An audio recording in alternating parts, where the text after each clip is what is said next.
こんにちは、モーリーです。旅は自己投資ということで、今回は一生に一度は行ってほしい青森なのになかなか誰も行かない奥津軽旅行蟹田編をお届けいたします。自分の中の国内旅行ランキング上位に入るほどの素晴らしいグルメと絶景に心奪われる旅になりました。教えたくない、いやでもこっそり教えたい、そんな一生に一度は行くべき大人の穴場旅行先、ぜひ大画面でゆっくりご覧くださいませ。それではどうぞ。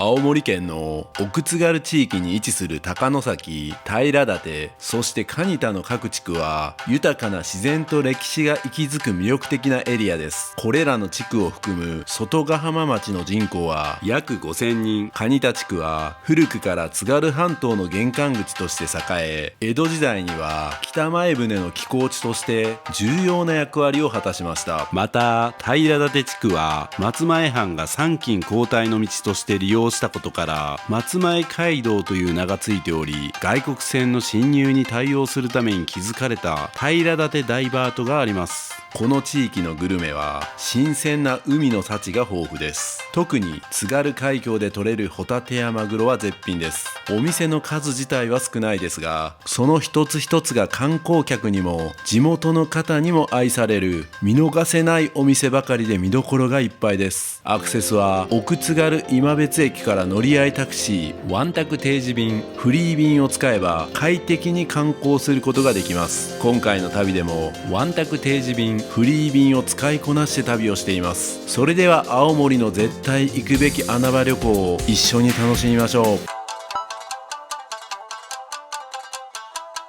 奥津軽蟹田の旅をする前は奥津軽龍飛崎の旅を楽しみました。ここまでロマンを感じる場所と、そして最強に美味しいマグロ丼を食べてまいりました。こちらの動画は別動画でお届けしておりますので、ぜひそちらもご覧くださいませ。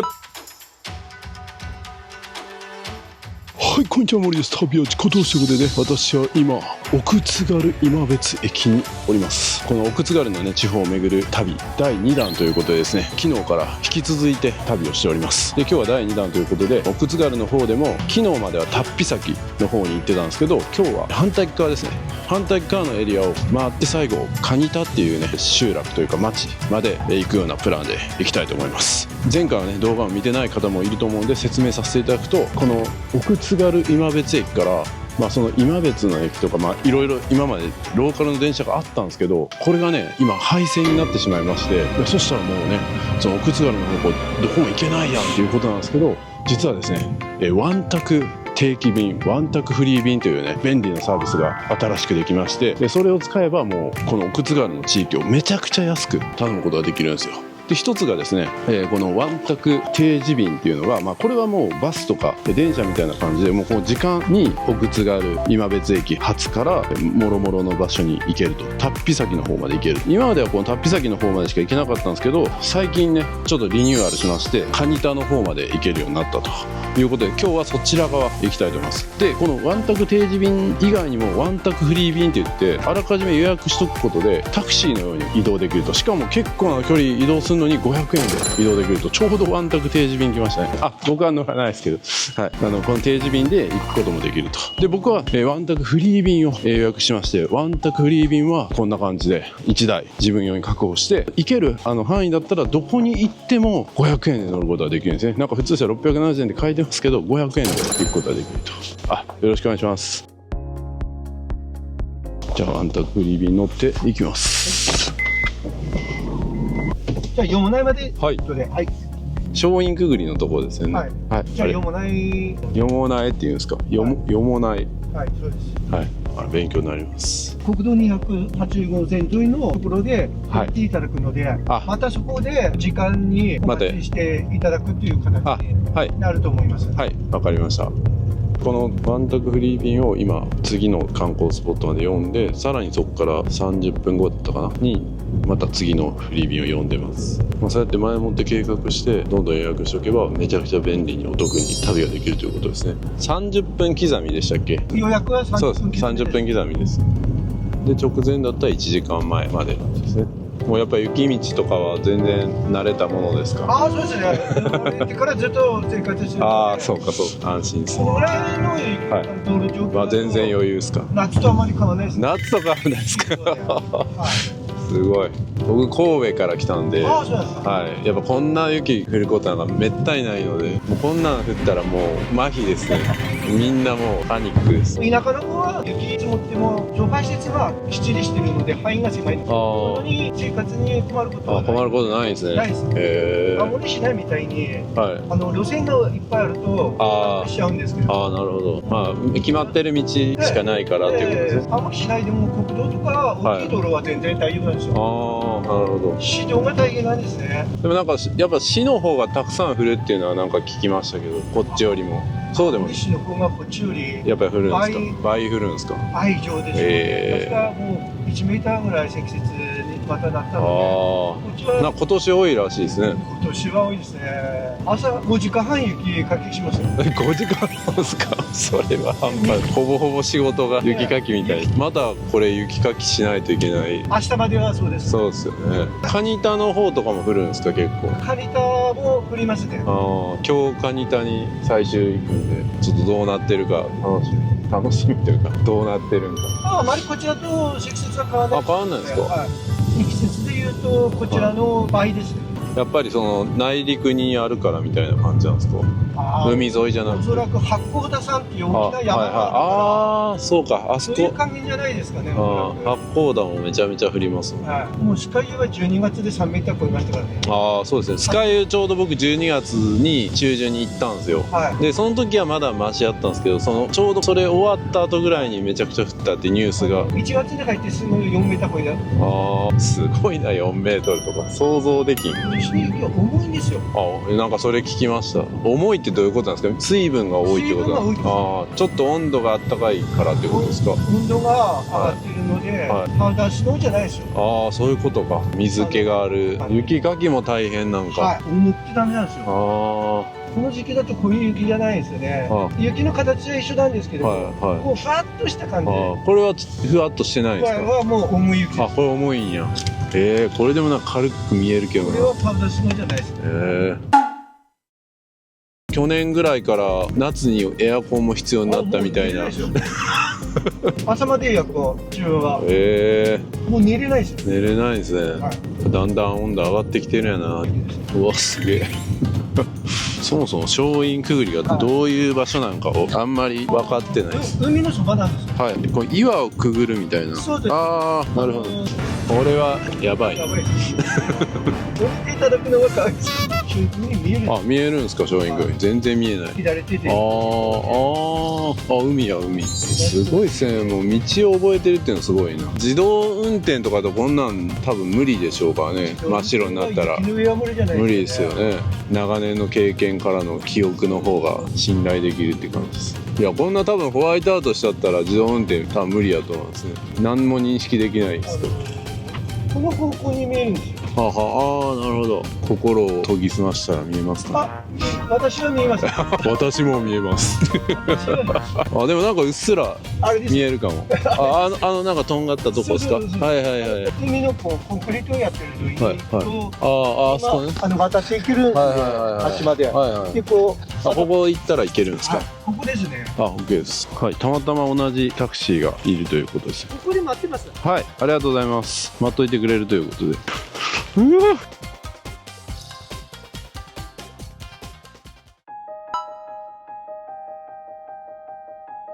これはすぐ。俺何を映しに行ってんねん、俺は。松陰くぐりというか、なんというか。でも確かに雪が水っぽい。雪が重い。業界用語で言うとね。ここ全部空き家になってるって言ってたな。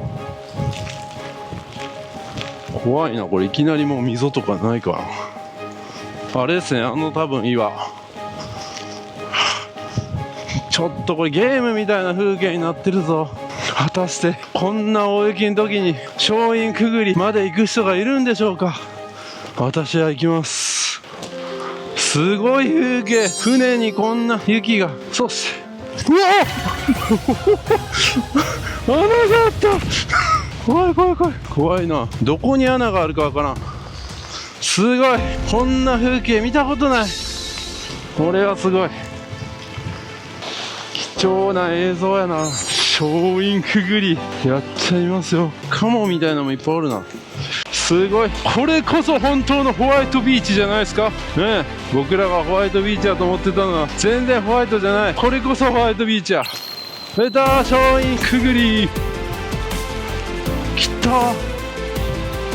これですね、くぐれね。これ以上はちょっと危ないんでやめとこう。これは素晴らしい。渡れるんかな。これ滑りそうやしな。もうここも凍ってる。あ、凍ってはないな。ちょっと渡れそうにない。滑る。これはホワイトビーチと松陰くぐり。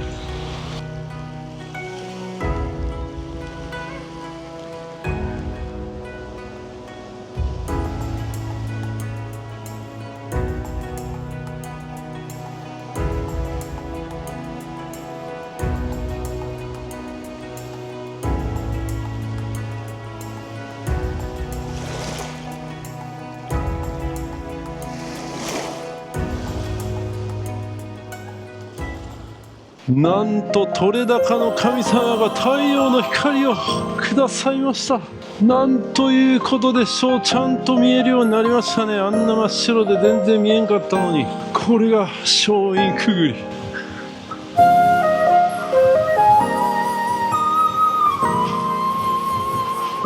素晴らしいですね。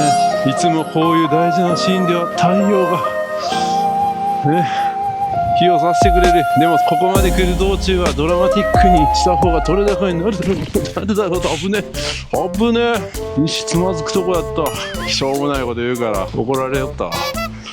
いや、ありがたいですね。最高です。お客さん降りたら天気が良くなったって言ってました。そしたらもう一回フリー便に乗ります。まあ同じのに乗ってますけど、ワン区間500円なんで、今回2区間になるんで500円ずつですね。でもここ止まらずに次の区間まで一気に行ったらそれも500円なんですね。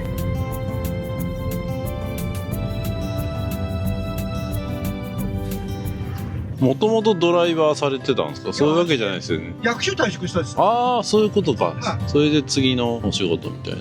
今年の末のからやってますけど。退職したら、うちにいるのが我慢できなくて。はいはい、そりゃそうですね。僕もやっぱりずっと働いておきたいですね。やっぱりいいですね、働いてるのは。ああ、いや、それは本当そうだと思いますね。ね、結構働くのやめちゃったら生きる意欲がなくなっちゃってみたいな人いるじゃないですか。そういう風になっちゃいますよ、はい。いや、だから僕もやっぱずっと何かしらはしておきたいな。お客様乗るとこう雪が降ってきて降りたらまたやむ。これは市からのお仕事になるんですか。 JR さんのお仕事になるんですね。いや、でも本当こういう地域でもみんな普通に暮らしてるもんな。すごいなと思います。買い物は大変みたいですけど、ただ移動販売車がなんか走ってます。コープでしたっけ、走ってますよね。今やったら普通にネットショップで買ったのも届くんですよね。この辺の主役の人、ネットやれる人やる人がいないんや。届くけど高齢化が進んで、パソコンとか、そうかそうか、スマホとか、はいはい、なるほどな。それ使ったらね、便利やの。まあなかなかできる人がいない。こういう道路が一番ダメなんですよ。あ、そうなんですか。一番滑りやすいんですか。真っ白の方がいいっていうか。運転しやすいですね。それはちょっと気をつけないとダメですよ。ああ、なるほど。ハンドルが取られるし。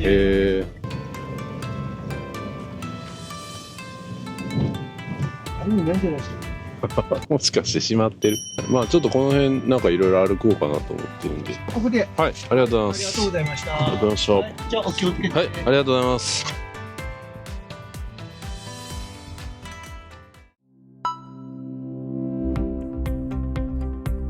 よし、着きました。海峡の家ほろずき。なんと日帰り入浴も11月1日から3月30日の間。あれ5時受付終了ってことは別にやってるんや。本日の日帰り入浴は終了しましたって書いてるけど、木曜日やから空いてるな。でも2時から8時やから2時にならないとほら入れないんや。今は何も空いてないですね。ここめっちゃ滑る。やべえ、ここ滑る。いやー、この雪で閉まってるんかな。なんか電話した時はね、空いてるって言ってたんですけどね。何が起こるか分かんないですね、旅は。そそんなことも教えてくれるんですね。なんかもう予約してるから安心やと思っててもね、人生と一緒やな。約束された人生なんかないんですね。そんなことも教えてくれるんですね。この奥津軽の旅はね、じゃあこういう目の前が真っ暗に見えるような中をちょっと歩いてみますか。街歩きしてみますか。さあ、それでは歩いて探してみますか。本当はめちゃくちゃ悲しいはずやのに、なんかワクワクしてる自分もいるんすよね。不思議なもんすね。人間とは矛盾だらけの生き物ですね。そんなことを教えてくれるんですね、この奥津軽の旅は。だってこんな経験することないもんな。初めての経験をめちゃめちゃできるね。今日のワンタク乗ってる時の話もやっぱめちゃくちゃ面白かったっすよね。なかなか聞けない。こういう道の方が滑りやすいみたいなこと言ってて、気をつけないといけないって言ったら、そんな知識知らないっすよね。まさにそんなこともね教えてくれるんですね。まさに旅は自己投資ですね。雪国に住んでる人じゃないと分かんないっすね、そんなこと。でもそういう知識をね、モーリーチャンネルでちゃんとつけとけば自己率もグッと下がるでしょう、ね。普通に考えたらなんかこういう道の方が安心っぽいじゃないですか。真っ白な道の方が滑りそうって思うけど、そうじゃなかった。やはり先人に学べってことですね。まあここを通ってる人も、あいつなんで一人で歩いてんねんみたいな、そんな風に見えてるでしょう。この何とも言えん孤独感たまらんな。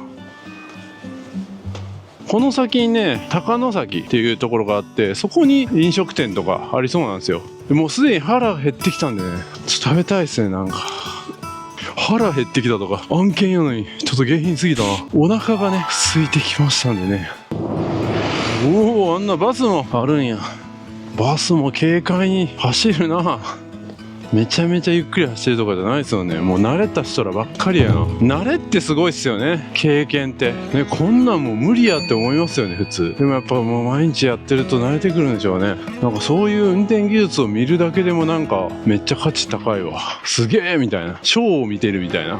無料のショーが見れるんです。普通はショーを見るのにいくら払うんすかね。5000も6000も、今やったらもう1万とかなるね。ここだったら雪道を鮮やかに走るショーが無料で見れます。なんてお得なんや。お、看板が見えてきたな。開いてんのか。なんか全然開いてそうな気配ないけど。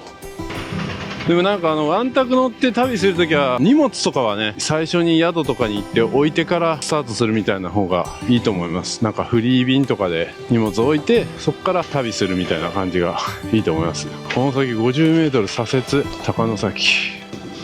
軽快やな。トラックも。あ、こういうもう白い道は安心なんです。確かになんかあんまり滑らん。歩いててもこういう白い道は全然滑らんですね。あの人が曲がるところが高野崎かな。バス乗り場、循環バスの場所です。あ、書いてますね、高野崎って。ここ駐車場になってるんや。結構近かったな。ここ公園か。ここなんかあるんか。足跡もない。今こそ今別。今別。超周遊マップということで、さっきのね、松陰くぐりとか書いてますね。松陰くぐり。一番最初が左上の奥津軽今別駅からワンタク使ってこの松陰くぐり来て、で松陰くぐりからこの道ですね。この道をずっと通ってこの幌月まで来ました。海峡の家でそこ閉まってて、今歩いて、そんな歩きやから短かった。ここやった。でここから高野崎が見えるんですね。でこの高野崎を見てる間とかにフリー便予約してまたこう次のねスポットとか行くこと考えた方が良さそうですね。いやこれほんまあるんか店ないんじゃね。とりあえず行くか。過酷です。こことか溝ねえやろな。怖いな。道がわからん。あっちが道か。おお、道こっちやった。ここはなんや。ご飯食べれるとこじゃない。シャワールーム。寒いからシャワーなんて浴びれない。もうそれだけ泳げるっていうことですか、夏は。ここもなんか店がある。展望いさり火。当然のように定休日やラムダカフェやってますとか言ってるけどやってねえやん。なんてこった。なんか謎の足跡がある。にゃんこ？キツネ？見えるぞここ。キツネの足跡を追っかけていこう。ほらこれなんか動物がいる。消えた。どこに行ったんや。ジャンプしたんか。これはどっち？どっちが高野崎？こう降りた方がいい？うわ寒っ。これはすごいわ。風の方向だけなんていうんですかね、雪がない。あ、でもこの辺になるともう全部雪や。もう足跡一つないから誰も行ってない。なんでこんな絶景やのに誰も来んねや。ほら、日が差してきた。こういう景勝地に来ると光が差す。おお、絶景。これは美しい。うわ、これは美しい。高野崎はあっちか。うわ、これはなかなか。おお、風が吹いてるとこだけやっぱない。ネックウォーマー大事やな。ほら、日が差してきた。きたー。大事なシーンだよ。日が差してくれる。なんという奇跡。これ下まで降りても仕方ねえな。なんかいろんな岩が見えるんですね。これはもうここまでにしときましょう。美しい。これは美しいですね。荒々しいけど美しい。そしてホワイトビーチ。これが本当のホワイトビーチ。そして太陽も差してる。太陽の日差しの中、ホワイトビーチ。皆さんが憧れてた景色じゃないですか。違いますか。素晴らしい。次高野崎の方行こう。さあ、それでは新内高野崎、ここだけ見たらとんでもない場所に向かうような感じですけど、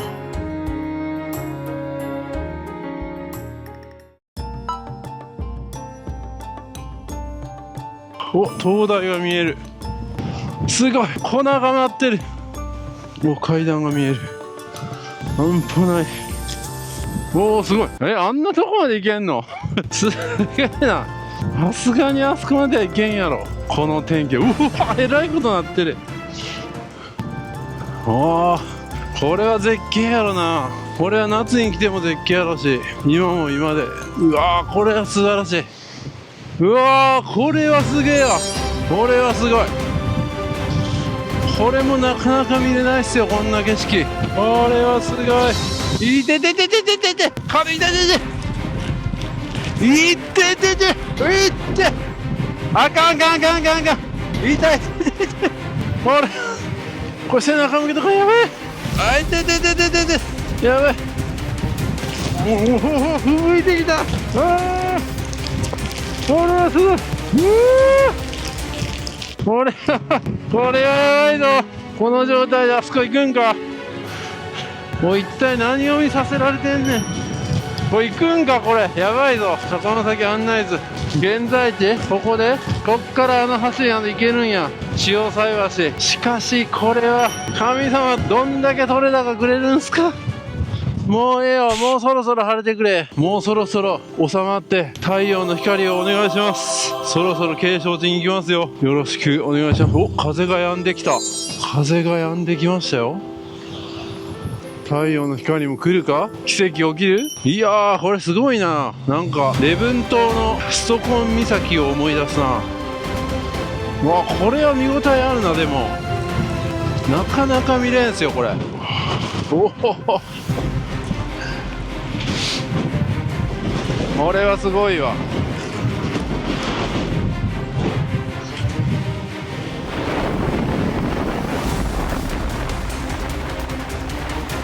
いやー、半端ないっすね。これはでもこれ以上行くと危険っぽいな。やめとこう。そんなね、真似する人が出ても困るんで、これぐらいにしときましょう。最近僕のチャンネルもね、家族一緒に見てくれてて、小学生のね、お子さんとかも見てたりするんでね、お子さんがこういうとこをね、毛利の真似しようって行って事故にでもなったらいけないんでね、お子さんは絶対こういう危険な時はね、ワクワクして行っちゃわないようにしてくださいね。もう事故になったらもう取り返しつかないですからね。ちょっと危ないなと思ったらその場でやめる、そういうことも大事ですね。そんなことも教えてくれるんですね。行きたい気持ちを抑えて、やっぱりこれリスクあることをあえて取らない。リスク取ることも大事ですけど、こういうリスクは取らなくていい。チャレンジっていうリスクは取ったらいいと思いますけど、これはチャレンジじゃない。これはただの無謀な行動です。無謀な行動は皆さん取ってはダメです。というわけで引き返します。やばすぎるやんけ、やばすぎる。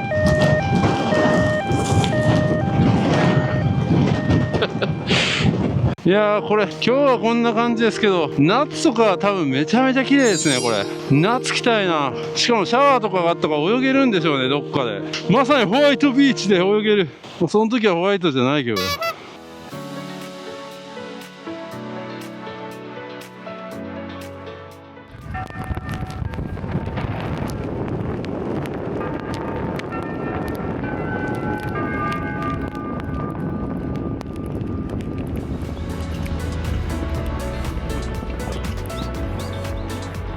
海峡の駅、ここやってなさそうですね。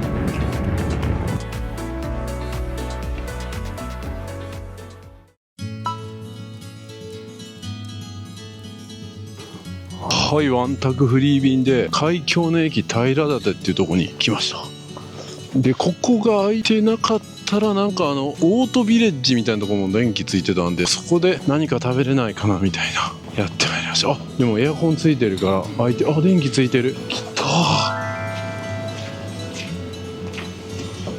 あ、9時から3時まで空いてる。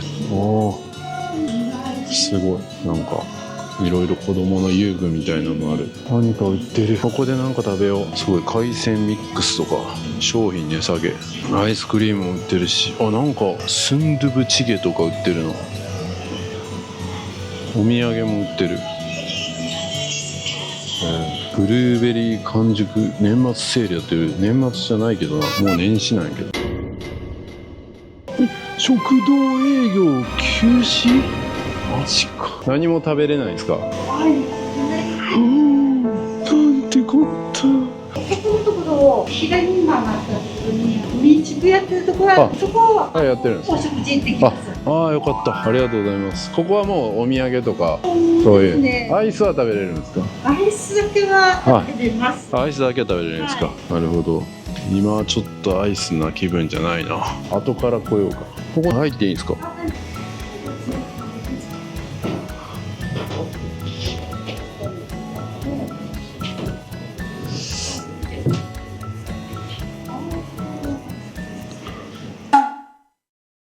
じゃあそれでは行くかな。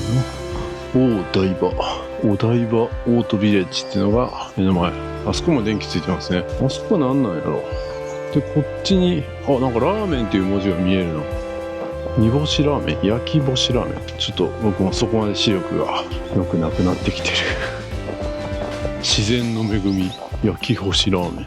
寒いからラーメンとかいいっすね。ラーメンここで食べて、さっきのところでアイス食べるみたいなね。最高じゃないですか。オアシスっすね。しかも灯台があって海も見えて、ロケーションもいいっすね。スキー場にいるみたい。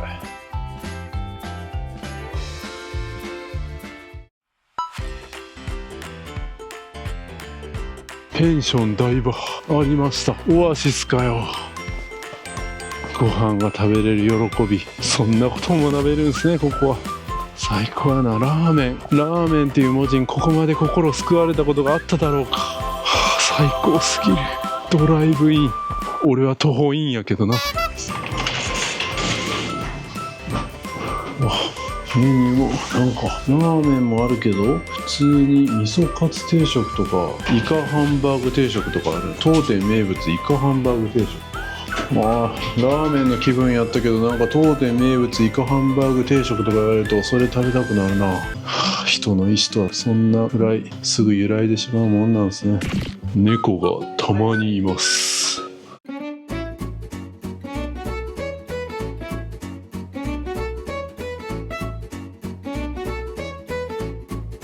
悩みますね。イカハンバーグおすすめとは言いながら刺身もあるし、しかもカツ丼もなんか一番うまいって言われるとかって言うし、ラーメンもおすすめって言うし、一人じゃ無理やんこんなんす。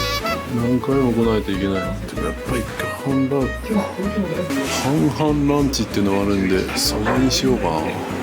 なんと半々ランチにラーメンどうしても食べたいなと思って、さすがにでも1個は追加で食べれんなと思って、半ラーメンできないかって聞いたらやってくれると。焼き干しラーメンの半ラーメンですねと、イカハンバーグの半分とお刺身半分の定食いただきます。ちょっと食べ過ぎかもしれんけど、それぐらい過酷な雪道歩いたもんな。ちょっとぐらいええやろ。僕の場合は半々ランチじゃなくて半々ランチですね。新しいメニュー作っちゃいましたね。さあ半々ランチが来ました。これがイカハンバーグで切り干し大根とかなんかいろいろありまして、そして刺身が半分のサイズとか言いながら、これ普通に半分じゃないよ。イカとタコですね。うまそう。イカがなんか。そしてこれ何の味噌汁ですか？タラです。タラのあら汁。最高っす。ありがとうございます。タラのあら汁最高。そしてまだ終わりません。半々半ランチなんでね、半ラーメン、焼き干しラーメンです。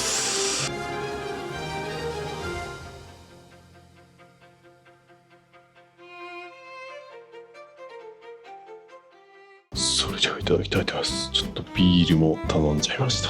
やっぱせっかくね運転してないんで、ビールもお酒も楽しめるっていうのがね、このワンタクで旅をするっていう魅力ですよね。レンタカー借りてるとどうしてもこれできないね。というわけでいただきます。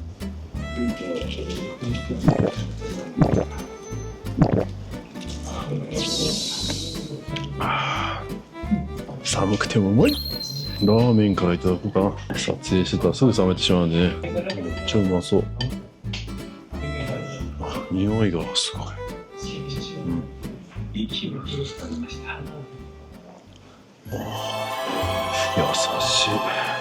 しい魚の味っすね。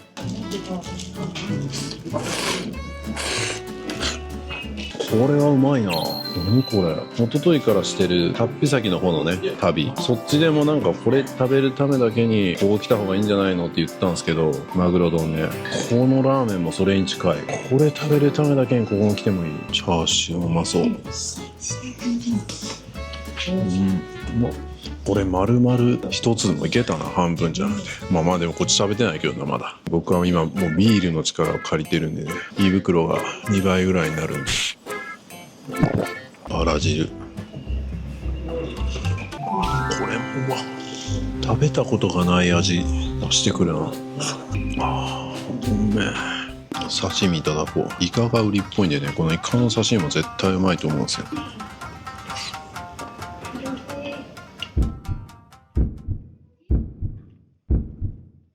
歯ごたえすごい。めっちゃ新鮮やん、このイカは。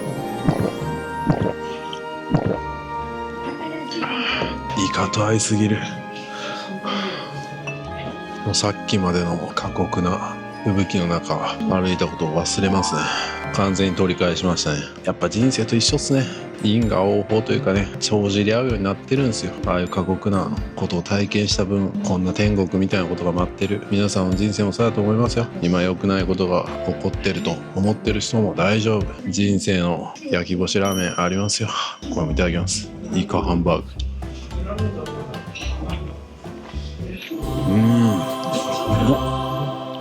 イカハンバーグうめえ。どう表現したらいいんやろ。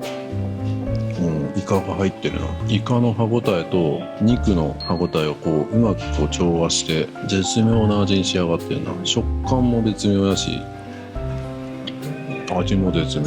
今イカの刺身がダントツうまいな。全部うまいっすよ。びっくりしますよ。ほとんどのとこ空いてないですよ。ここだけ空いてるから、正直適当なご飯出しても絶対人入るのに、このクオリティで出してくる。ありがたいですね。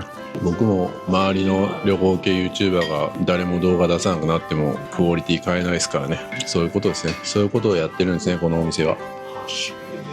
タコもここのなんかタコも歯ごたえと、ここのタコなんかな。ちょっと後で聞いてみよう。いや、みんなラーメン汁全部飲み干してますね。みんな本当に頼んでるメニューもバラバラっすね。何食べてもうまい。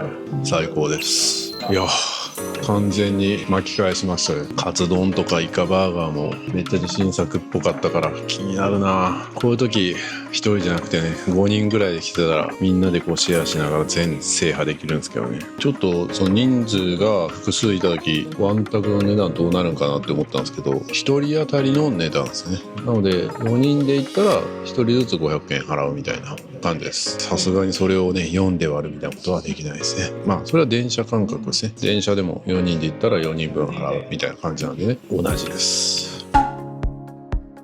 いやさっきのところ美味しかったですね。あそこ宿泊もできるんでね、宿泊ありっすね。あそこご飯美味しかったんで。さあお台場オートビレッジセンターハウスってとこに来ました。これはなんかそのキャンプとかするんかな。あとはなんかやっぱここってね、そのサイクリングとかにはめっちゃいいと思うんですよ。ツーリングとか。この季節はあれですけど夏とかだとね、まあ、そういうとこの拠点になるんですかね。空いてそうですね。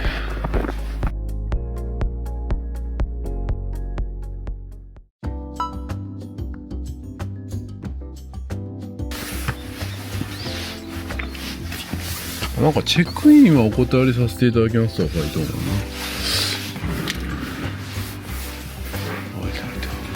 やっぱキャンプする人がいるんや。ただいま外出しておりますってなってんの。誰もいないっぽいね。なんかリンゴ売ってるんだ。あ、でもなんかいらっしゃいますね。リンゴ置いてる。もうこんな雪の中でもキャンプを張ってやってる人がいるらしいですね。すごい。一つプレゼントになりますので。いいですか？来ただけでこれいただけ。なんと、ありがとうございます。いいんすか？これにしようかな。名月。今いる、これですね。管理棟からずーっとこう行くとコテージとかキャンプサイトあるみたいですね。めっちゃいいですね。冬のキャンプで確かになかなか体験できないからある意味貴重なのかもしれないですね。こういう感じでここにテントを張れるみたいですね。今日はいませんでした。これがコテージになるみたいですね。結構しっかりしてますね。ここで泊まるのも良さそうですね。だから何人か泊まるんじゃないですかね。今日あそこの管理棟が空いてたってことは。これはちょっと泊まってみたかったな。めっちゃこの雪景色の中でコテージ泊まるの楽しそうじゃないですか。キャンプはね、さすがに僕はこの雪の中キャンプしようって感じにはならないですけど、まあでもやっぱなる人はなるんでしょうね。やる人はいらっしゃいますって言ってたから、サバイバルな感じ。これはすごい。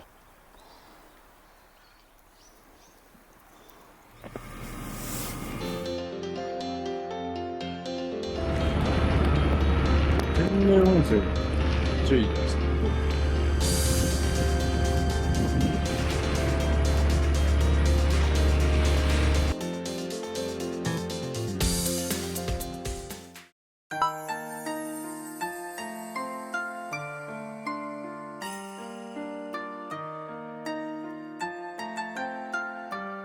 はい、ワンタクフリー便で次やってきたところは湯の沢温泉チャポラットということで、この辺で温泉があるの珍しいですね。で、ここ10時から8時まで空いてました。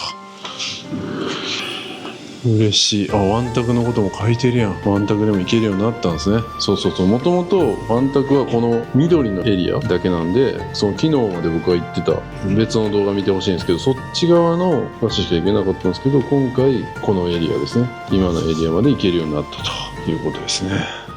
今回の僕みたいにめっちゃ乗る人は1ヶ月定期券買った方が安いかもしれないですね。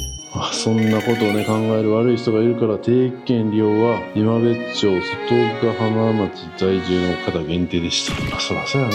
こんな感じの施設になってますね。広々していいっすね。お風呂入った後にもみほぐしなんかもあるし、アイスもあるんか。いやー、最高の温泉でしたね。僕、青森で結構いろんな場所のね、温泉入ってきましたけども、また今まで入ったとことは違う、ちょっとだけ塩分を感じる、若干とろっとしたような感じでした。で、しかも温度が結構熱々なんで、冷え切った体に最高でしたね。いや、これはいいわ。で、なんかね、ここで青森のリンゴジュースが飲めたらよかったんですけど、そういうのは売ってないんで、ちょっとたまたま北東北限定復刻デザインということで、ハイシーアップル売ってたので、これ飲みたいと思います。いただきます。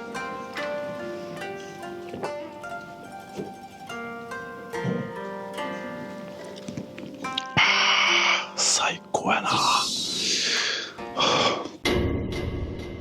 青森のリンゴではなかったです。今度置いてほしいな、青森のリンゴも。青森のソフトクリームとか。この温浴施設は2010年の4月にオープンしたみたいですね。泉質とかも書いてますね。やっぱ塩化物強塩泉ってなってますね。源泉 52.1 が結構高めなんですね。サウナとかもありましたよ。サウナとかも水風呂もありました。ただ露天風呂とかはなかったですね。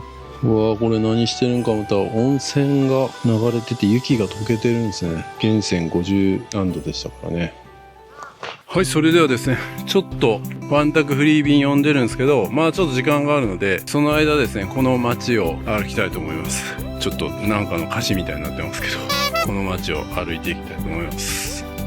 いや、お風呂上がりに雪の道歩くのいいな。今体がもうポカポカなんで、むしろめっちゃ快適。信号もありますね。でもこの時期はやっぱりね、あんまりお店は開いてないみたいな感じで言ってましたね。だからああやって温泉があったりとか、その前にご飯食べたところも貴重ですね。皆さんやらないですか？こっちでお店移住してチャンスかもしれないですよ。森チャンネルのこの動画でここに来る人も増えるんでチャンスですよ。じゃあこっち東の方に歩いていくかな。この辺ほんと集落みたいになってるんですね。あ、道の駅平館 2.8 キロか。それはちょっと遠いな。あれこれ違うな。こっちから来たんやな。こっちか。間違えました。こっち行ってみるか。全然信号変わらんとって押しボタン式でした。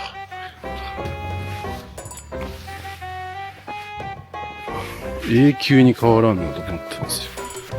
あ、すぐ変わった。バスも通ってません。あ、だんだん寒くなってきたな、やっぱ。温まってたとはいえ。お、ここ居酒屋あるやん。居酒屋もがみっていう居酒屋がありますが、なんとやっぱ今は開いてないな。っていうかもう今やってなさそうな感じやな。そもそも。この辺はなんか雪がふわふわな気がする。ギシギシ言う。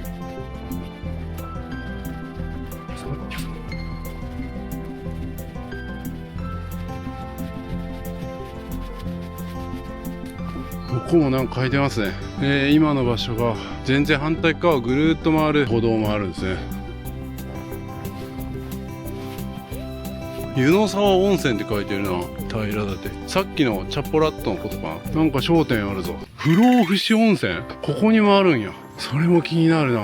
前に行った不老不死温泉とまた違う不老不死温泉がここにもあるんですね。すごい。電気屋さん。ここはなんか商店みたいになってるな。酒、タバコ。またなんかめっちゃ降ってきたぞ。すごいな。こんな場所でも人は生活をしている。急にめっちゃ降ってくるもんな。本当に夏の青森を見てみたい。僕結構冬ばっかり行ってるんで、こういう雪景色に見慣れてきたぐらいですけど、郵便局もある。郵便物届きます。そりゃそうやな。ありがてえな。こういうサービス。ここも海が近いんですよね。いや、すごいですね。お、にゃんこにゃんこや。青森にゃんこ。あ、どっか行ってしまった。すげえ。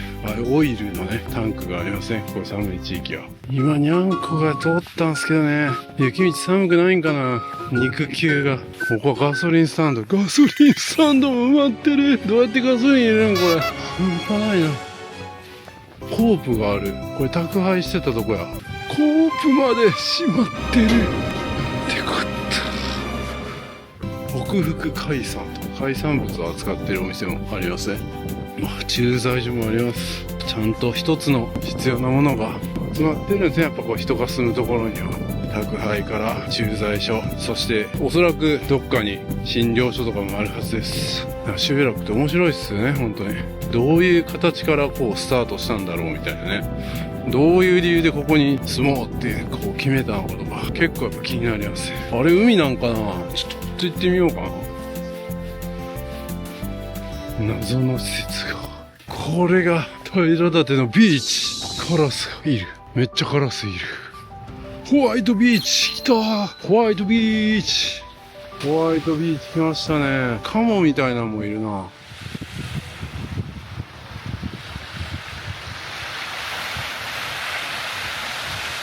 何にもなさそうかな。戻るか。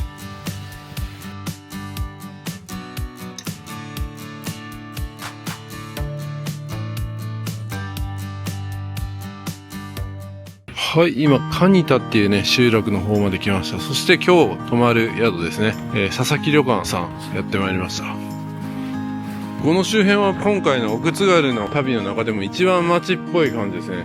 で、それもそのはずですね。フェリーがあって、大間のマグロとか有名な下北半島の方まで、あの船で行けるみたいですね。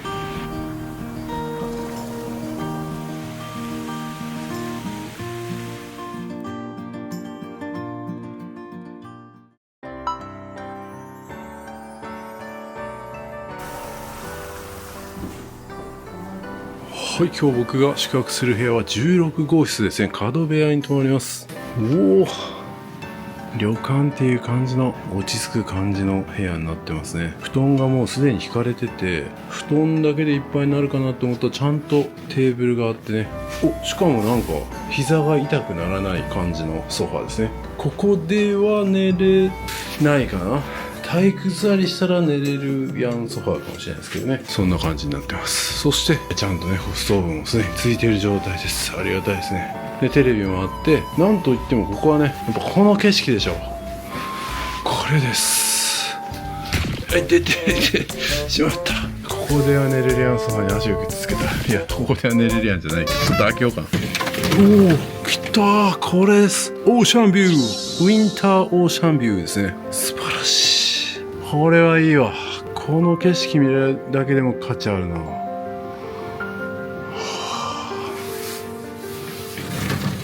前泊まった宿もそうだったんですけど、暖房器具は基本ファン引いただけと、そのエアコンは夏だけですね。暖房機能はついてないと。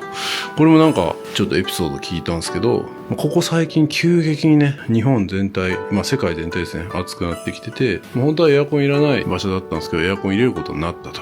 もうエアコンの数が足りなくて、暖房機能がついてない冷房しか手配できなかったみたいなことをね、前の宿でも聞いたの。多分同じような理由でしょう。そしてこちら側にはちゃんとハンガーとかもあるんですね。これオープンスタイルですね。いい感じです。こんな休憩室みたいなところもありますね。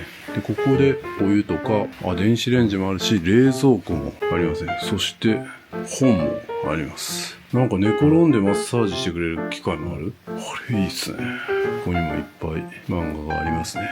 やっぱりゴールデンカムイあります。じゃあ別にここ北海道ちゃうわ。はい、今日ね泊まるところはオーシャンリバー噛んでもだオーシャンリバービューでしたね。さらにウィンターオーシャンリバービュー、めちゃめちゃいいじゃないですか。まだ明るいうちにね、まだ3時34分なんで街歩きしたいと思います。で、そこにコーヒー屋とかあるみたいなんでね、普通コーヒー屋とかあってもわざわざね行くところじゃないかもしれないですけど、やっぱこの辺でコーヒー屋があるってなったらもう一つの観光スポットというか、絶対行かないといけないだろうみたいな場所になるんじゃないかなということで行きたいと思います。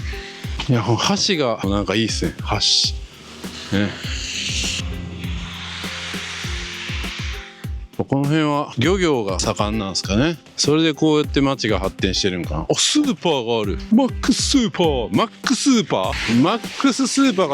クスーパー言ってましたね。確かタッピの人が簡単スーパーまで買い物行くって言ってたけど、ここのことかな。マックスーパー。違う、全然違う。松尾スーパーやった。銘あるなってるな。マックスーパーみたいに見えたけど、松尾スーパーでした。佐藤青果店とかスーパーがある。安心。本当にちゃんとしたスーパーや。ここもなんか商店みたいな。ここは何？魚が売ってんのか。で、ここはすずらん調剤薬局もあります。安心ですね。薬局も必要です。そして美容院もある。美容院、バーバー、理髪店。今気がついたけど、この辺雪がちゃんと溶けるようになってるな、仕組み上。やっぱ街なんですね。お菓子売ってるとこもある。カット&パーマも当てれます。いやー、いいっすね。なんか変な人が歩いてるぞみたいな目で見られながら歩いてます。ここもなんか店あるな。結構店あるな。柿崎。これ何屋さんなんやろ。ちょっと見てみようか。柿崎、なんと不在連絡アパート空室あり。どういうこと？これ不動産？謎ですね。化粧品幼い。安田、薬多いな。メガネ、時計、宝石、成と。でも眼科処方箋。どういうこと？メガネやからか。北 JA 青森。町っすね。完全に町や。銀行まである。野具銀行？上が見えてなかった。青森道の区銀行でした。中村旅館もありますね。ここ最初泊まろうかなと思ったんですけど、いっぱいでした。この辺はなんかトラックの運転手とかもやっぱ泊まる方多くて、ここも点数良かったっすよ。なんか空いてない感じするけど、空いてんのか。宿の人がチェックインした時に、今夜からめっちゃ降るみたいです。ようこそって言いました。恐ろしいっすね。明日の朝どないなってんねん。とんでもない雪になってんじゃう。雪男が来たらこうなっちゃうんです。いや、ほんとすいませんですね。雪男来ちゃいました。僕のせいでもしかしたら降ってるかもしれない。でもそれは言えない。追い出されるかもしれないですからね。ここはなんだ？恵比寿屋。なんかおしゃれな。このカフェ？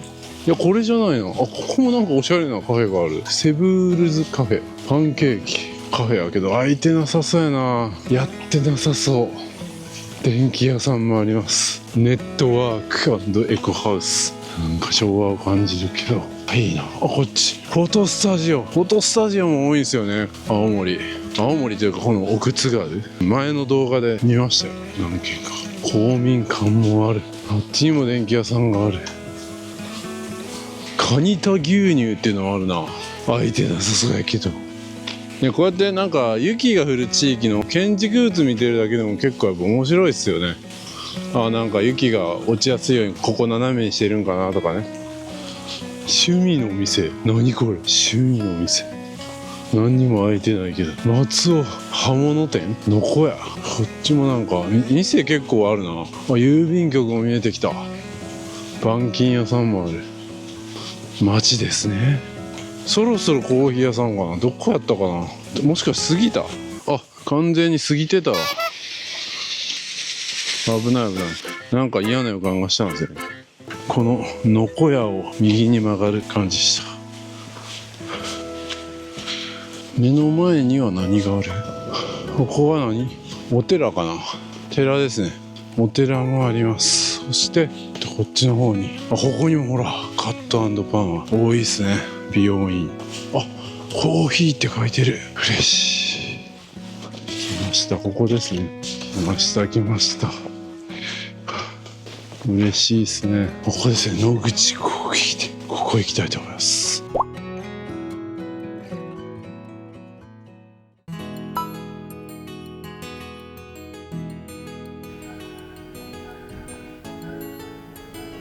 それじゃあ入りましょう。じゃあ、あ、ここ中で飲めるんですか。豆専門。あ、豆専門なんですか。そういうことなんですか。ああ、そういうことですか。してもって言ったら、はい、ドリップバッグを入れてやることぐらいしかできないんだよね。ああ、そうなんですか。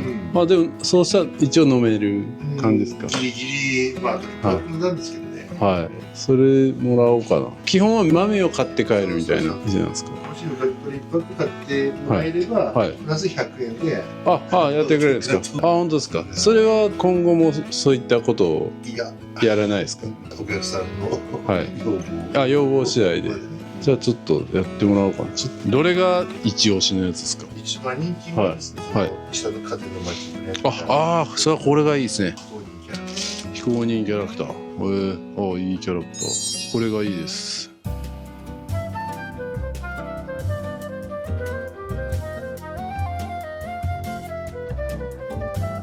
じゃあいただきます。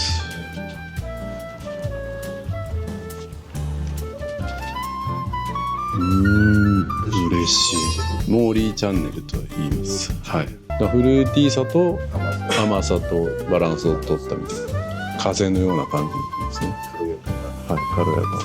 どうしてもこのキャラクターを使いたくてさ。これも青森の方が描いたんですか。うちらはちょっと秘密結社みたいなので、大人がちょっと遊んでるこういうキャラクターを作って遊んでるんですよ。なるほど。それを時にはこういう形にバゲらせたり、これは野口コーヒー店バージョンなんで。松尾スーパー書いてる。松尾スーパーバージョンもあって、ただ酒店バージョンとかもあるので。青森の方が書いたわけじゃないんですか。それが謎だね。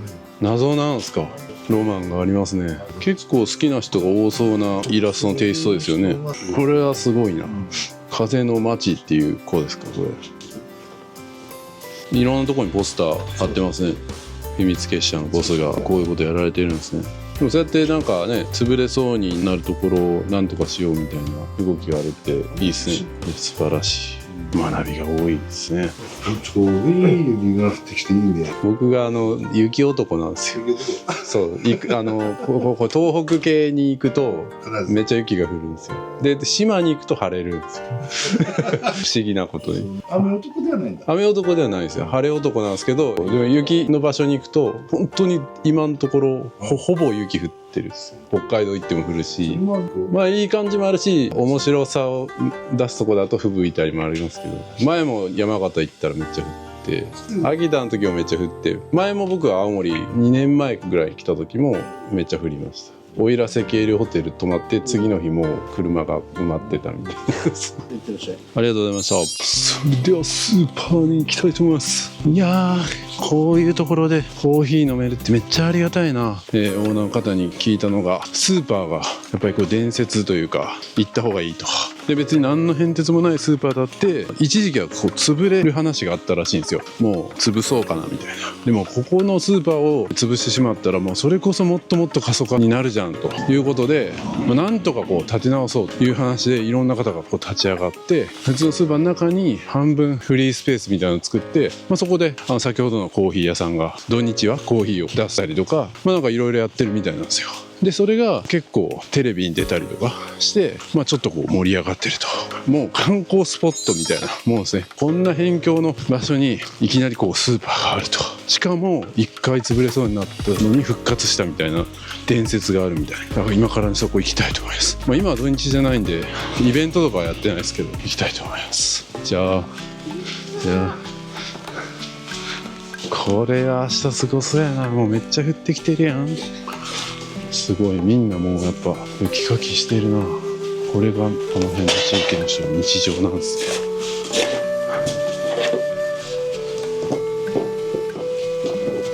これはすごいよ。もう電気紹介とか書いてるな。いやーすごいな。これほんと明日やばそうやな。1メートル積もったらもう身動き取れんみたいな感じで言ってたけど、1メートル積もらんよなこれ。大丈夫？心配やな。しかし僕も今日スノーブーツを履いて歩いてますけど、スノーブーツってすごいな。全然滑らない。僕は夏も金の靴を履いて、この冬のスノーブーツも金の同じ金のやつを買ったんですけど、いいっすね。急に何の話やねんって話ですけど、すごい大変。フラワーホールっていうホールがあるんですね。これもうすぐ川かな。ここでええんかな。こっから川沿いまで行って右行ってまた右って言ってたな。おーやべえな。これ明日どうなってまんやん。来た。スーパーあった。スーパーにたどり着く前にもう僕に雪が積もりまくってる。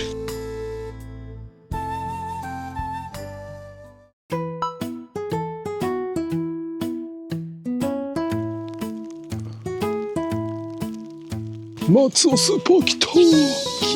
来ました松尾スーパーです。さあ入っていきましょうか。松尾スーパー、普通はスーパーは取ってはダメですが許可を取りましょう。はい、それではね許可を取りましたんで取らせていただきたいと思います。もうなんか入った瞬間から普通のスーパーとはちょっと違いますね。これ半分は普通のスーパーっぽいですけど、こちら側はいっぱい写真がなんかバイクとか飾られて、やっぱツーリングで来る方とか多いんですね。フリーチェキね。愛車バイクイベントなど松尾スーパー訪問機能を貼って行ってくださいと。頑張ってますね。やっぱ皆さんもこれ来たらチェキ貼らないといけない。チェキはどこでできるの？チェキなんかあるの？フリーチェキね。チェキがないやん。寄付本を寄付してくださいと。ガチャガチャ、地元民ガチャとかもある。面白いな。でもこういう面白いことする大事ですね。こんなねぶたの風の町のあれか、ねぶたもある。猫神組合。いや頑張ってるな。やはり義経はチンギス・ハーンだった。モンゴル行きましたね。いいキャラですね。なかなか洗練されてると思います。サインとかもあるね。電車とか。ここでやってるんですね。今は定休日ですけど先ほど飲みましたね。さっきお会いしたマスターやってますね。土日だったらここいろいろやってる。面白いですね。見応えある。で作ったポスター、紡ぐ外側のポスターとかね出してます。野口コーヒー店とか鳥安、明日行こうと思ってます。この鳥安。反対側は本当に普通のスーパーなんですね。米粉パンとか風のファクトリーっていうとこがやってるんですね。風の街ブレンドもあるし、でこっちはさすがリンゴ売ってる。でかいな。でかいリンゴも売ってるわ。いろいろ売ってますね。ここら辺はもう普通のスーパーですね。でも普通のスーパーがあるだけでも安心っす。お酒も売ってる。お酒も売ってますし、御神酒、これは奥入瀬町って書いてるの。あ、カニタっていう純米吟醸とか売ってるの。いろいろあるんですね。俺は本当に普通にお土産を買うみたいな感じでもいいな。日用品とかも売ってるし。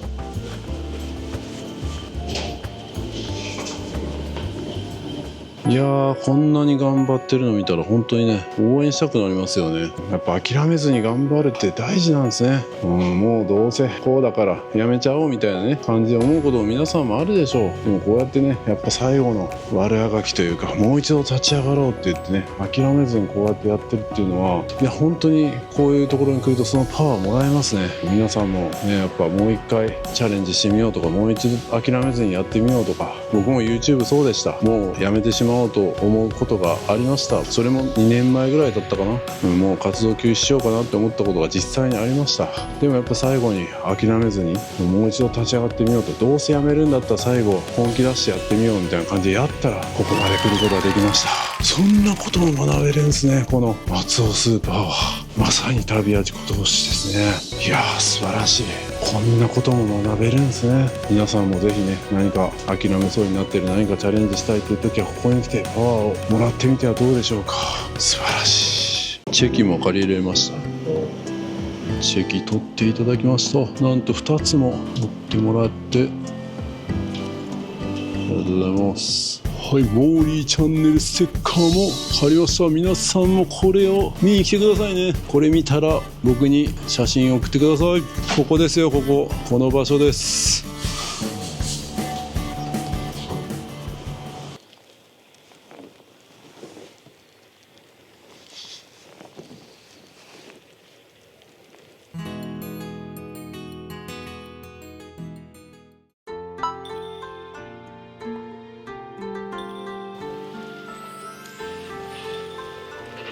近くにお菓子屋さんがあります。中野菓子、さっき歩いてたとこですね。ムーモン焼きとかムモレーンっていうちょっと謎のものがありますね。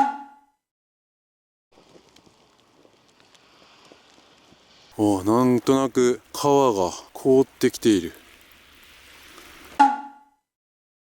気になる Wi-Fi の速度はまあ悪くはないですけど、マリオットとかそういうところの速度ですね。たまに40とか出たりするんで不安定ではあるけど、速い時は速いって感じですね。ほら、2回目計測したら50出てるんで、50だと全然いい感じですね。来ましたね、ご飯。うまそう。天ぷら？これホタテの串か。で、味噌汁に、そしてお造り。これでもなんか全然取れなかったものがあるって言ってたんでね。それではいただきます。楽しみですね。盛りだくさん、純米吟醸カニタ。いただきます。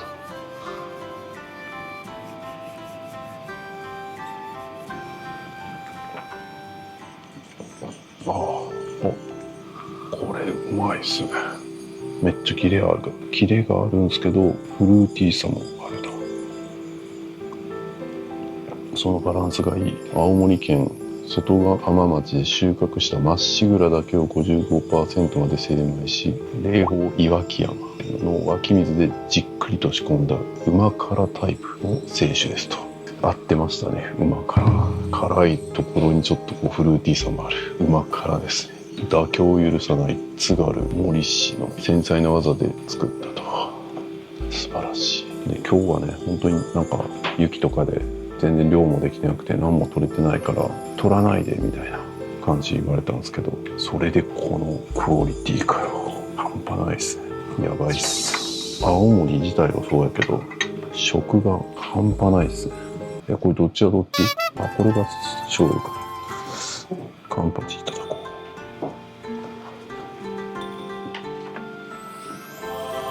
う。うますぎる。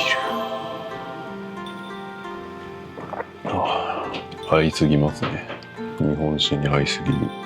レベル高すぎるな。店の数こそ少ないですけど、やっぱ行ったところ全てレベル高かった。この別の動画でも言った方もめちゃくちゃ美味しかったし。これもうまっ。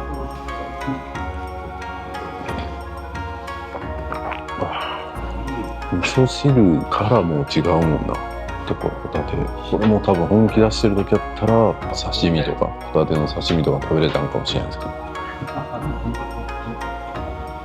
うまっ、全部日本酒が合うわ。最高すぎますね。いただきます。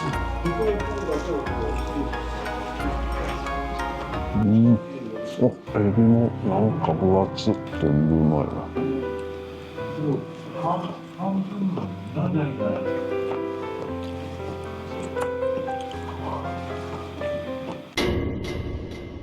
急遽ですね、ちょっと動画本週出す予定だったのが来週にずれ込みまして、逆に来週の動画を本週に出さないといけないという緊急事態になりまして、撮影の途中なんですけど、夜中に頑張らないといけなくなりました。で、ちょっと今日たまたまね、いろいろとここのご当地のものを買ってたんで、これを夜食に食べながらやりたいと思うんですけど、うぐいす餅ですね。うぐいす餅っていうのとか、このムーモン焼きっていうのとか、ムモレーヌっていうやつとか。で、このムーモン焼きはなんかこうムーモンっていう世界文化遺産をこう盛り上げるために作られたキャラクターがこう印字されてるんです。印字って言ったらいいんかな。それのお菓子ですね。で、これは青森のご当地のパン屋さん、青森県青森市金沢っていうところの工藤パンっていうところの出してるパンですね。いろんな種類がありましたけど、これ一番ベーシックなやつです。で、今日行ったお菓子屋さん、ちょっと中は撮影できなかったんですけど、そこのお菓子屋さんの揚げドーナツ。じゃあまずちょっとうぐいす餅から食べましょうか。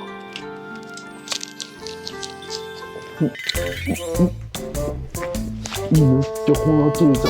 最悪だ。うまい。お茶飲みたくなる。うまいっすね。柔らかくて甘さもちょうどいいな。絶品っす。どっから食べようか。ムーモン焼きいっちゃう？ムーモン焼き。半分割と残酷ですよ。このあんこが入ってますね。いただきます。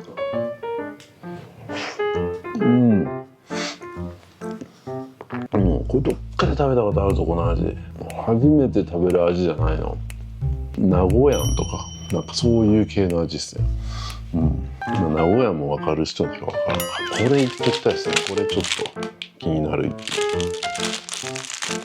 これめちゃくちゃカロリー高いんでね、パッと見ただの食パンみたいに見えるんですけど、この食パンの間にうわ、めっちゃジャリパンみたいな、鹿児島県にあるジャリパンみたいな感じで砂糖が詰まってます。いただきます。ジャリパンのパンがトーストになったみたいな。コーヒー飲みてえな。コーヒーがない。これと今日のコーヒー合わせたかったな。風のブレンド。うまい。それとこれですね。揚げドーナツ。外がもう風がすごくて雪がめっちゃ降ってる気がする。で、時々雪がバスーッと落ちてくるんですよ。恐ろしい。明日朝どうなってしまうの。いただきます。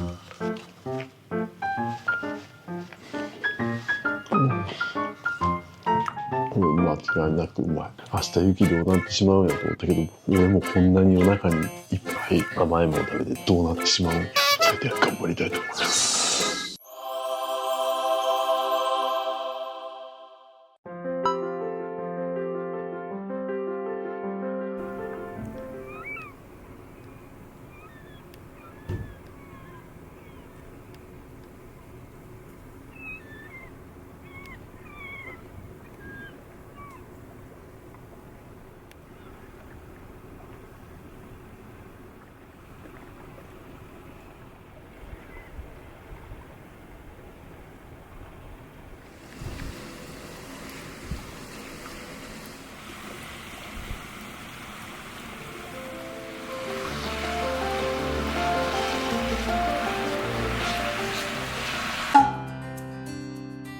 はい、これが朝食ですね。ボリュームすごいな。では朝食ね、いただきます。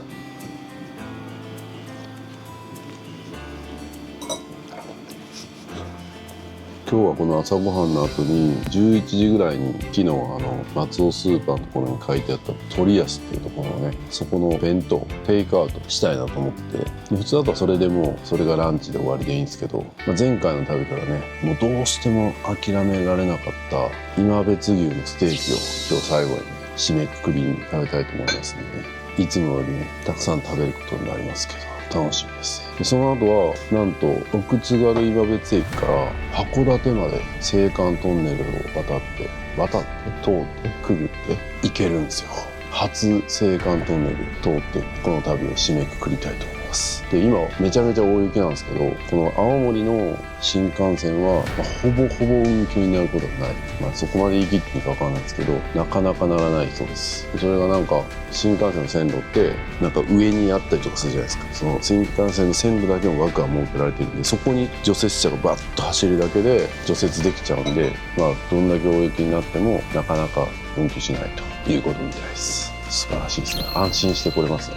大雪でも冬ねちょっとそういうことあったら不安やなと思ってやっぱやめとこうかって思ってる方も安心です。今回の動画見てあんだけ雪降ってるのに普通に楽しめてますからね。いや冬に来ても楽しめるし、夏に来たらもっと楽しめる。もっとでもこの雪だからこそ楽しめてるところもあると思うんですよ。この雪国の人たちのね生活をこうやっぱ間近に見れるっていうのはなかなかないですよ。旅っていうのはもうその観光スポットを巡るだけじゃない、ここで過ごす人たちの生活スタイルとかを見るだけでもかなり学びになります。そんなことも教えてくれるんですね。今までガイドブックに載ってるだけの旅に行ってたけどそうじゃなかったと、自分で作り出していくんだと。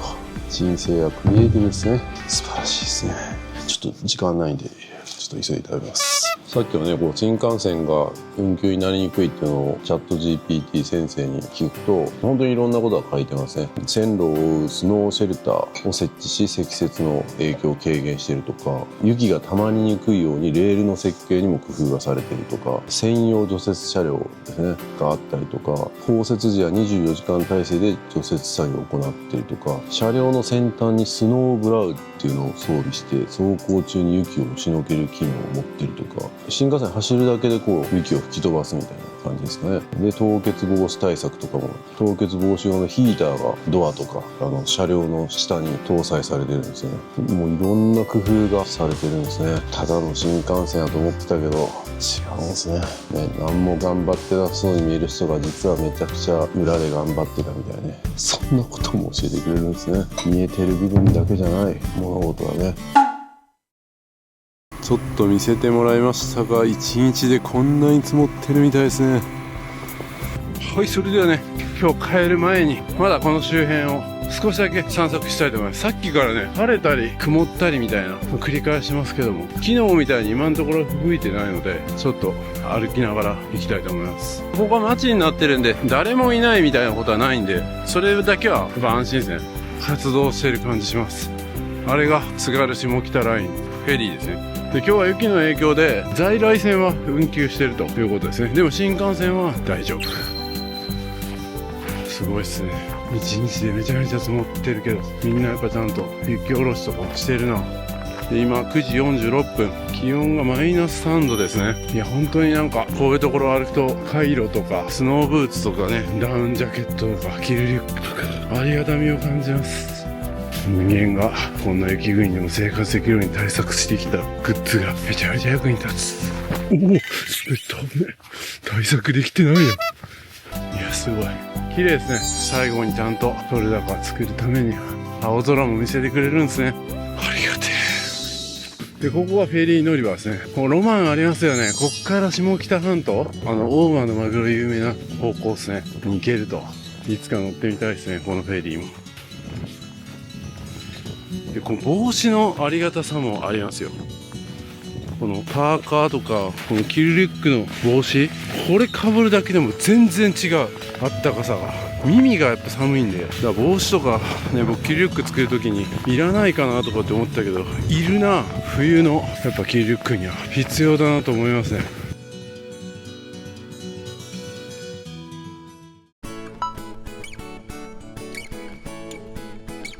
ここが青森県観光案内図があって、これがあれか、乗船案内所ですね。フェリー乗るときにチケットを買ったりとかするんですね。で、喫茶コーナーもあるな。トップマストっていう、ここの場所が風の街交流プラザトップマストっていうところで、船のチケットを買ったりとか、ちょっとした休憩所みたいなのがあるっぽいですね。めちゃくちゃ景色綺麗になってる。なんという美しさ。しかしこの雪でそこまで行けんのか。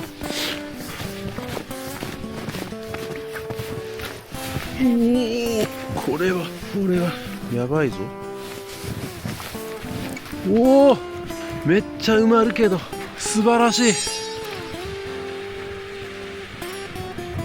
海、これぞホワイトビーチ。来たー。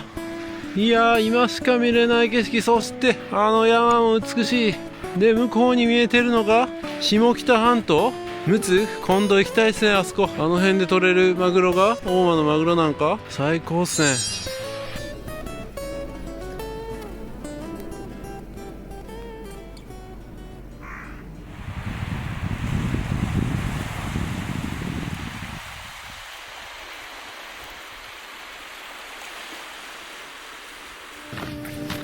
ここもちゃんと雪をかいてくれてるんですね。ありがてえ。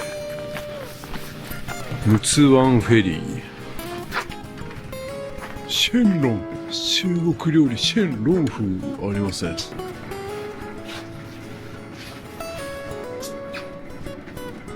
これが昨日食べたマドレーヌのやつですね。大台山本遺跡。これのキャラクターが、これですね、ムーモンっていうやつ。無門土器。そっから来てるんや。これが陸奥湾乗船券。今は急行中なんや。フェリー鴨鹿。上板から脇野沢っていうとこ60分で行けるんですね。自転車を乗せたりとか、車も乗せれますね。で、人だけで行くと2等で1950円で行けると。4月までは行けないってことか。よし。展望台みたいなのがある。ここにシェンロン風ありますが、なんと準備中かよ。準備中。なんとここの階段も閉鎖。マジか。無念です。なんとこのフェリーからイルカも見れるんですね。こんな間近に。めっちゃいい。海の色も綺麗ですね。自販機も休業中です。ここでも昨日飲んだカニタ美味しかったですね。お酒買えますね。味噌カレー牛乳ラーメン T シャツも買えます。はい、次の鳥安さんまで歩いてきてるんですけど、ちゃんとコンビニみたいなのもありますね。そしてクリニックもあります。カニタクリニックってクリニックもあって、薬局もありますね。さあ、焼き鳥の匂いがしてきましたね。これか、炭火焼き鳥安。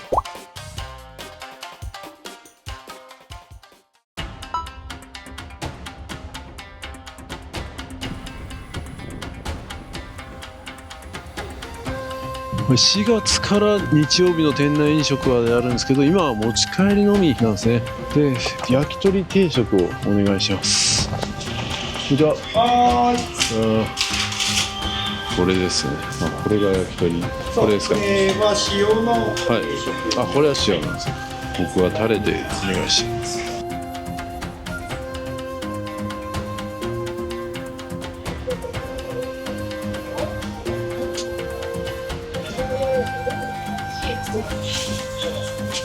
じゃあ松尾スーパーで食べたいと思います。ありがとうございました。ありがとうございました。あんな感じで町営バスで内科に行ったりとかするんですね。ここに病院あったんや。昨日気がつかんかったな。そしたら今日もまた松尾スーパーに行きたいと思います。これ自転車とかって雪で滑ったりしないんですか？大丈夫なんですか？すごい。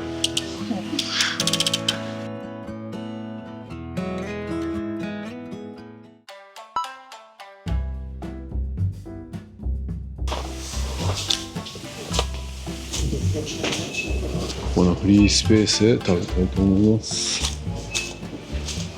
はい、焼き鳥弁当こんな感じだった。ボリュームがすごいな。そして松尾スーパーでお酒も買いました。桃川っていうお酒と青森の方のもう定番のリンゴジュース買いました。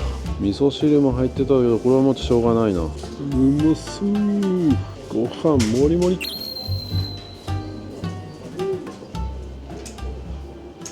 はい、それではいただきたいと思います。まずちょっとお酒飲む前に焼き鳥から食べてみるか。じゃあいただきます。うまっ。本当に焼き鳥屋さんの味や。桃か。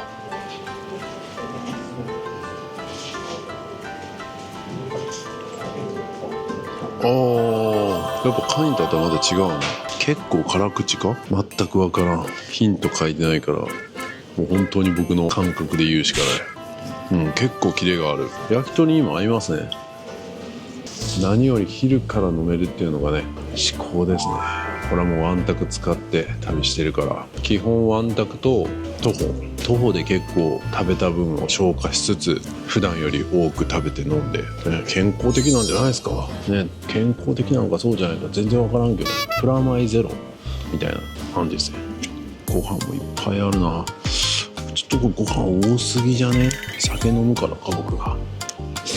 青森のお店サービス精神が半端ないな。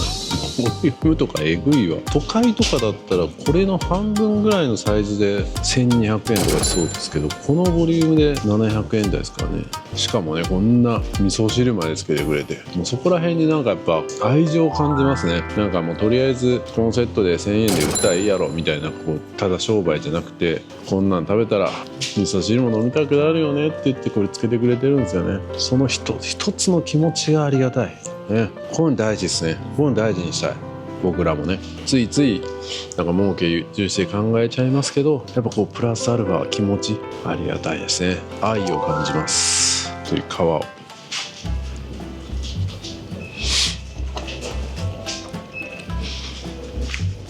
もうめ。これビールでも合うな。最高っすね。晴れ間が。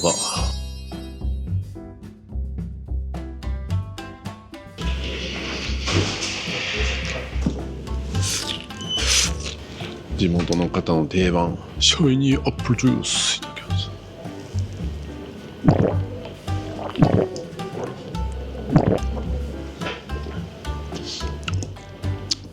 す。シャイニーですね。うまっ。青森県産リンゴ 100% ストレート。これはうまいわ。これ毎日飲みたい。濃縮してないんやこれ。だからうまい。濃縮還元じゃない。いや本当にお酒もうまいし、リンゴジュースもうまいし、この弁当を一つとってもめちゃくちゃうまい。青森のグルメはマジでやばいっすね。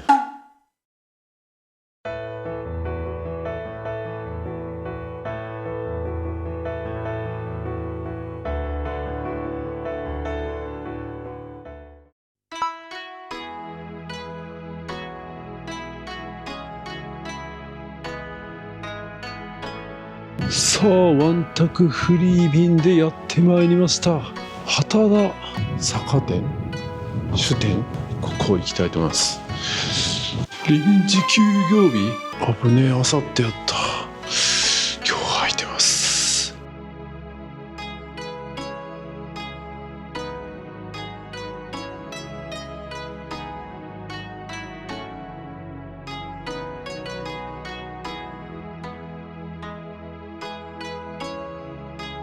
はい、そして中入ってきました。めっちゃたくさんお酒があるし、入り口にはリンゴジュースもある。いろんな種類のリンゴジュースがあるんですね。リンゴジュースだけでもこんだけ種類があるんよ。おみきもある。お酒がいっぱいや。八銭もあるし、電酒もある。こんな箱に入ったやつもありますね。カニタの原酒とかもある。これはいいっすね。ワインもありますね。下北ワインっていうのがあるんですね。津軽ワインもある。これここで飲むことができるんですか？まあ飲むことはできますけども、皆さん車でいらっしゃるんで、だからワンタクとかできたら飲めるっていうことですね。こちらでいただいて、なんかどういうメニューがあるんですか？シーンみたいな。ないんですよ。自分で買ったやつをそこでもう飲んじゃうみたいな。こうお土産みたいなのも売ってますね。おつまみとか。この辺食べましたね。これ系の。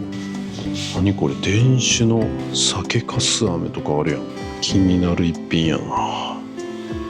津軽の醤油とかも、この辺のお酒はもうなかなか手に入れられないんで、穴場中の穴場っすね。原酒の山杯、別動画の方ですね、龍飛崎の民間屋の方で飲みましたね。めっちゃ美味しかった。それがここで買えちゃう。原酒のこう入れ物とかもあるし、めっちゃいいな。家では飲まないんですけど、ついつい買ってしまいそうですね。もう年も年だからやめようかなっていうところ、団体があって、それだったらうちで番号を持ってるんで、インボイスの番号うちで引き継ぐ。番号製造とあとそこのインベですね。あ、これも見たな。やっぱ地元の結構ちっちゃい町なんで、少ないんで。これ試食しても大丈夫ですか？ああ、どうぞどうぞ。じゃあ一つ飲みます。伊達せんべいいただきます。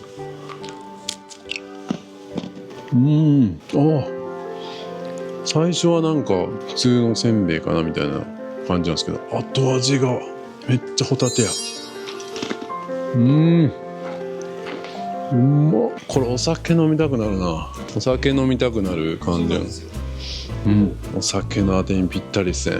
なるほど。ここでホタテせんべいを食べて試食して、ちょっとお酒飲みたい気分になってお酒を買ってしまうというパターンですね。でもこんだけね、いっぱいお酒があるんで、どれ買っても良さそうですね。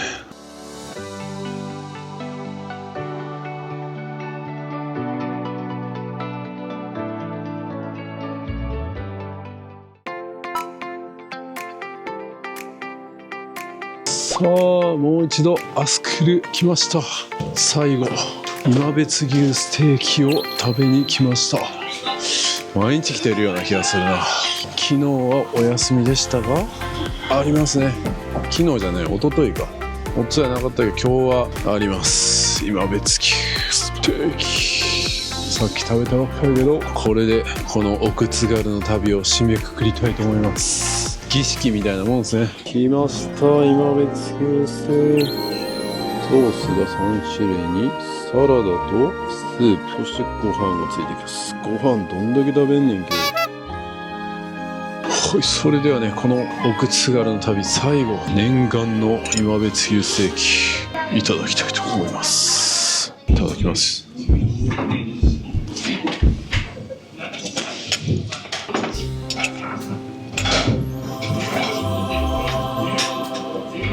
来ましたね。すごいわこれは。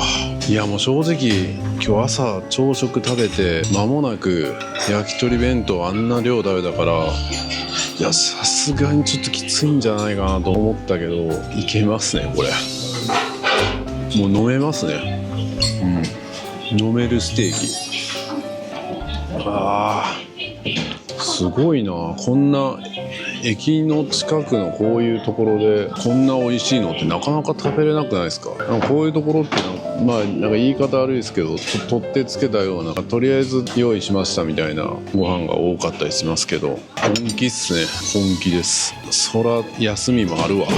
休みの理由がね、これを焼ける人がいないっていう、その厳選された人じゃないとこれを焼けないということなんで間違いないっすね。いやこれは食べた方がいいっすね。いやもうこれ食べるためだけにこの奥津軽今別駅来て、もうそのまま帰ってもいいぐらいですけど、絶対帰ったらダメですけどね。奥津軽も旅してほしいですけど。旅の締めくくりになりますね。いや皆さんの目にはどのように映ったでしょうか、今回の蟹田方面の旅ね。最初はなんかもう吹雪みたいな感じで、もうどうなることかとね思いましたけども、終わってみればあれももうなんかドラマだったなと。この旅が最高になるためのなんか最初にちょっとこうやばいんじゃないみたいな、今回こそちょっとどれだかなしで終わるんじゃねえみたいな感じで思わせといて、ご飯はめちゃくちゃうまいし、温泉最高やし、旅館も最高やし、で朝起きたらめっちゃいい雪景色見れるしみたいな、最高ですね。でめっちゃいい酒屋さんがあったりする、面白いスーパーがあったりとかね。でそのスーパーもただなんか面白いスーパーとかじゃなくて、もう僕たちの人生とこう重ね合わせるような、なんかこう諦めずに頑張ったらこんな風にね再生できるんやみたいな、なんかそういうパワーすらいただきましたね。そして最後このステーキの締め、完璧ですね。でこんだけ雪降ってて大変な中、これだけ最高な気分になってるんで、これほんといい時期だったらやばいっすね。でもこの時期はこの時期でやっぱこの雪景色見れるのもいいし、雪と共にここ生活をしている人たちとなんかいろいろとお話しさせていただいたりとか、今日もねおばあちゃんがこう自転車を押しててこう滑らないですかみたいな感じで言ったら滑らないよみたいなね、なんかそういうのとか何気ない会話なんですけど、そこになんかやっぱ学びがあって、それこそ旅だなと思いましたね。ぜひ皆さんもね、この雪の時期もそうだし、またいい時期、また僕も撮影することになるんじゃないかなと勝手に思ってるんで、ぜひどちらのシーズンも来ていただければと思います。ワンタク使ってね楽しんでください。というわけで今回の旅を締めくくりたいと思います。そしてまだこの後ついに青函トンネルです。青函トンネルを通って函館行きたいと思います。それももう醍醐味ですね。もうここまで来たらついでに函館も行っちゃうみたいな最高の旅程で皆さんも旅してください。こう締めくくりの話してきたら晴れてきましたね。最高です。最高の青函トンネルくぐり、松陰くぐりみたいな感じで言ってますけど、楽しめそうですね。はい、それでは今から函館の方へ向かいたいと思います。青函トンネルを通ってる映像に関しては次の動画をお楽しみに。いかがでしたでしょうか。青森でもね、なかなか誰も行っていないこの蟹田の地域ですけども、地元の方がねいろいろとこう盛り上げようと頑張ってる姿が自分の人生にも重ねて素晴らしい学びと体験をすることができました。ぜひ皆様も行ってみてもらえればと思います。まさに一生に行くべき場所だと思いました。今まで出した青森旅行の動画も合わせて見ていただければと思います。このような動画をもっと出してほしいと思ったら皆様のいいね、コメントをお願いいたします。メンバーシップではここでは絶対に言えない旅の裏話や近況報告などを毎週ノーカットでさせていただいております。メンバーも続々増えてきておりますので、皆様の参加をお待ちしております。 LINE 登録でお得な情報を配信いたします。登録お願いします。僕と一緒に仕事したい方はぜひ気軽にメッセージください。詳しくは概要欄をご覧ください。人気の気流リュック、モーリーショップで買えます。旅行にめちゃくちゃ便利です。皆さん旅行行くのに気流リュック使ってますか？これ今僕着てるんですけど、見てください。これパッと見そんななんか物入ってるように見えないですけど、実はめっちゃ物入ってます。財布はここに入ってますし、名刺、パスポート、イヤホンも必要ですね。急にスイッチやりたくなったらニンテンドースイッチあります。で対戦したいなって言ったらもう1本入ってます。それ入れても薄いんです。そして鍵ね、車の鍵つけたりとか財布だったりとかも入れることができます。財布何個入れんねんって話ですけどね。そして外側にももちろんポケットが2つついておりまして、除菌シートだったりとかも入れれますし、なんと後ろにですねペットボトルもですねこう入れることができるんですよ。これだけでもめっちゃ入るやんって思うけど、なんとこの後ろにですねパソコンまでこれだけ物が入ったらもう旅行先でご飯食べに出かけよう、でもスイッチやりたいかもしれんし、仕事ももしかしたら入るかもしれん、喉も渇くかもしれんみたいな、そんな心配性なあなたでも全部入れていきます。リュックとか背負ったらスリにあったり怖いじゃないですか。気流リュック、旅行する人には絶対必須です。旅は自己投資。気流リュックベストの新作気流リュック2も出ました。ここにはポケット追加されまして、さらにサイドファスナーだったりとか隠しポケットも追加になってめちゃくちゃパワーアップしてます。肩幅も細くなって女性の方でも着やすくなってます。ブラックとネイビーどちらが好きな方をどうぞ。旅は自己投資。僕のことをもっと知りたい方はサブチャンネルをチェックをお願いいたします。